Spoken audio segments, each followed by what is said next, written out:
অনেকে মনে করেন বা ভাবেন যাত্রীবাহী প্লেনে যাত্রীদের জন্য প্যারাশুট রাখলেই সব সমস্যা শেষ, কিন্তু বাস্তবে একটি যাত্রীবাহী বিমানে সাধারণত একটিও প্যারাশুট থাকে না।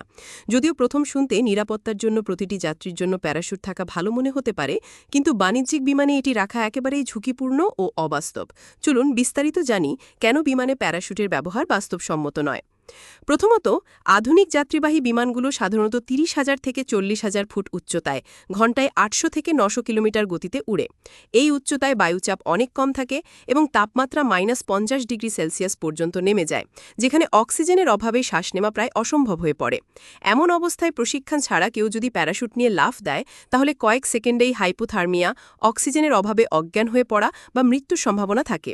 তাছাড়া এত ঠান্ডায় ফ্রস্ট বাইট সহ নানা ঝুঁকিও থাকে।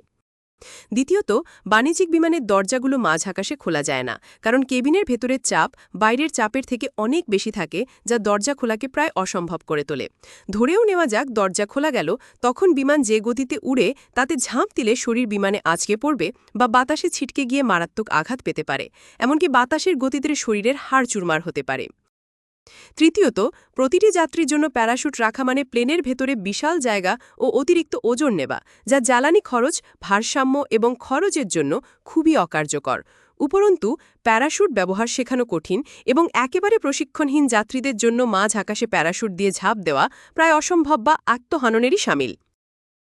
চতুর্থত, অধিকাংশ বিমান দুর্ঘটনা মাঝ আকাশে হয় না, বরং উড্ডয়ন ও অবতরণের সময় ঘটে। এই সময় প্যারাশুট ব্যবহার করার সুযোগও থাকে না।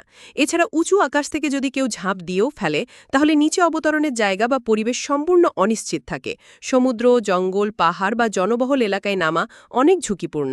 এই সব কারণেই বাণিজ্যিক বিমানে প্যারাশুট ব্যবস্থা কার্যকর বা বাস্তবসম্মত নয়, বরং বিমানের অভ্যন্তরীণ নিরাপত্তা ব্যবস্থা, দক্ষ পাইলটিং, আধুনিক এভিয়নিক্স ও জরুরি অবতরণের কৌশলই সবচেয়ে নিরাপদ ও বাস্তব পন্থা।